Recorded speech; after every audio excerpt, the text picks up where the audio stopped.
We've got some microphones in the middle on the ground on this bottom tier, and then I think there are two up of the top right-hand and left-hand corners. What I'd like to do is start by, if I could, get Mike Hambley and Mark Leggett to kick off. We'll start with the CAP. Mark Leggett to one of the microphones. Can I see Mark Leggett anywhere? Mike, do you want to go first to that microphone? And then Mark as well, go to the microphone, please.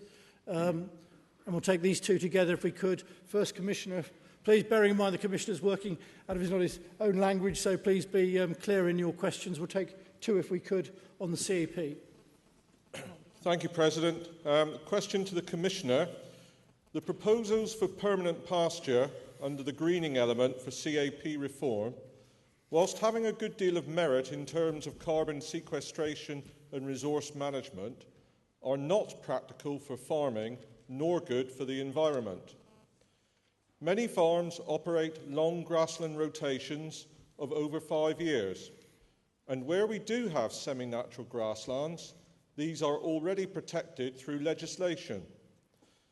Such restrictive legislation as being proposed removes opportunities to farmers to respond to future market signals by being locked into grassland. Can you assure us that this permanent pasture measure will be dropped? Before Mark goes, I'd like to get Stephen James and Richard Betton up as well to microphones after we've answered these two. Mark. Okay. Thank you, President. Commissioner, can you not see that your proposals for the greening of the CAP are woefully wide of the mark? The proposals offer little in aid for biodiversity, and in taking land out of production will leave the public perplexed if their food prices increase. Why cannot you admit the truth, that you are wrong in your proposals and that they are a wasted opportunity in terms of better targeted measures for biodiversity? And may I finish, Commissioner, with some advice that you'd be better to tackle the soil erosion problems in your own country before pointing the finger at the UK. Thank you. Okay. So, to answer to your last question, my responsibility now is at European level. And you can be sure other people will be care of Romanian agriculture. It's not my responsibility now. And my proposal is not for a member state or another, or against a member state or another, but is for all Europe and for all Europeans. Because I came from agriculture, environment agriculture profession, and I feel myself very close to agriculturers. But I think that we need in the future to re-establish the connection between the public expectations and the farmer capacity to respond on this. And this is why we propose this greening measure in the first pillar, which is not against competitiveness. And I tried in my intervention to make clear this. We propose these three simple measures, simple to enforce, simple to control, but if these three measures are applied in all European Union, not only for with some farmers, we can really do more for better management of natural resources without affecting our production capacity. And for the 7% of ecological focus area, I explained to you that my intention is not to set aside 7% of land, but to even integrate some land who are not eligible now for payments, and to make clear for the large public that farmers in Europe are able to do in the same time production and to take care of these minimum elements of biodiversity, because this biodiversity, this soil capacity to recreate his fertility are also elements of our future competitiveness. So please do not separate economic competitiveness and all these ecological aspects. Our specificity in Europe enforces us to integrate these aspects. And if the common agricultural policy will not be able to integrate these aspects, I'm not sure that it's in the interest of farmers to have a strongest environmental policy in Europe, a strongest climate change policy, and to reduce the budget and the weakest common agricultural policy. I am sure that since the farmers are able, and some farmers are able to integrate this in their farm, we also are able to integrate all these aspects in this common agricultural policy. May I just, do you mind if I just come in on that? Because I think Mike has expressed very well something quite special about the United Kingdom. And, because of our climate, we grow grass well.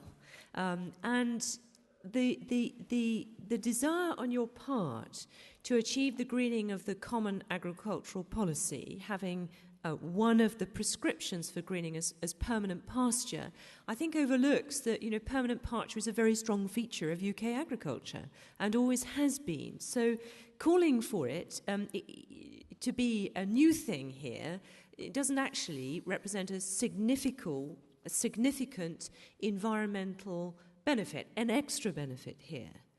And actually, the requirements under Pillar 1 could have the perverse consequences on some farms of actually changing a settled pattern of rotation and protection for permanent pasture. So my appeal to you would be, instead of trying to have a one-size-fits-all approach to the greening of the CAP, that's why I talked very much about flexibility. Crop rotation, permanent pasture, actually taking care of our field margins and hedgings is a historically strong feature of UK agriculture. And so actually trying to solve the problem in other countries where perhaps maize monoculture is more the norm by an over-prescriptive approach actually will have a perverse consequence. So I hope that we can, in negotiating on this, come to something more like a menu, if you like, that allows the member states to go for the greening measure that would make a significant difference to the environment that is equivalent in other member states. It may not be the same. So not one size fits all, but some equivalence. I'd just like to finish by saying I really welcome your clarification, Dachan, on the ecological focus area. From the aeroplane, it might have been hard to see, but of course, DEFRA ministers are usually required to take the train because it's greener, and it's so noticeable that when you come up on the other side of the channel, you know how different the landscape is. If you travel through the landscape, might not have seen a lot of it from Birmingham Airport, the centre of Birmingham, I fear. But, what is such a strong feature of the British countryside is the retention of the hedgerows, the efforts farmers are now going to replant hedgerows, the retention of small areas of woodland, the setting aside of the field margins. And I'm really pleased to hear you do recognise that we do that here, and that is not done everywhere. And then I think we're really keen to see what you say, which is recognition that we at this time of needing to produce more food, you're not looking us to take, land out of production that could produce that food. You will recognise what farmers already do to protect the environment.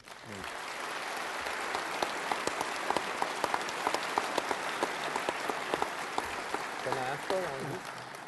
I was quite deliberate when I spoke, because as I've done meetings and there's a number of staff and the office holders, members are genuinely, when you go to meetings, they're baffled by some of the complications of the rules. And when I said that actually dying in a ditch or fighting to maintain the budget, but then having rules that meant that people who had longer term grass rotations or had, a small bit of cereal crop alongside a grass farm, that's when farmers were tearing their hair out and said, actually, we'd rather have a system that allowed us to farm rather than just say, this keeps hold of all the money. And that was the dilemma, I think, you'll see from our farmers who want to, by and large, get on and farm.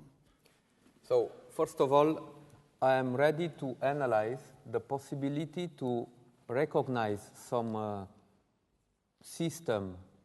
certified system of good agricultural practices that you can have in England or generally in UK or in other member states, and to recognize this as equivalence for greening, like we do this for organic agriculture.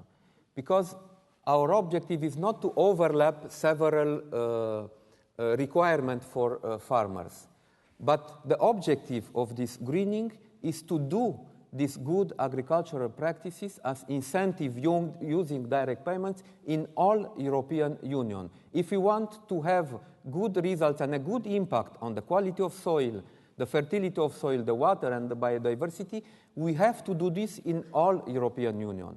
So this is why, if we will see during the discussion, but I am ready to analyze this possibility, if you have some specific schemes who already include this, let's say, baseline of greening that we proposed, we can analyze the possibility to recognize a kind of equivalence, and in this way also to simplify the system of control, because if you already have a private or public certified system of control, maybe we can integrate this as an equivalence.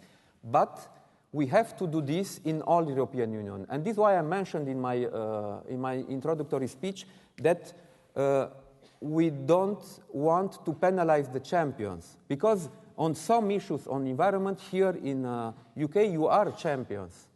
And we have some few member states who took care in the past more on these agri-environmental measures than others.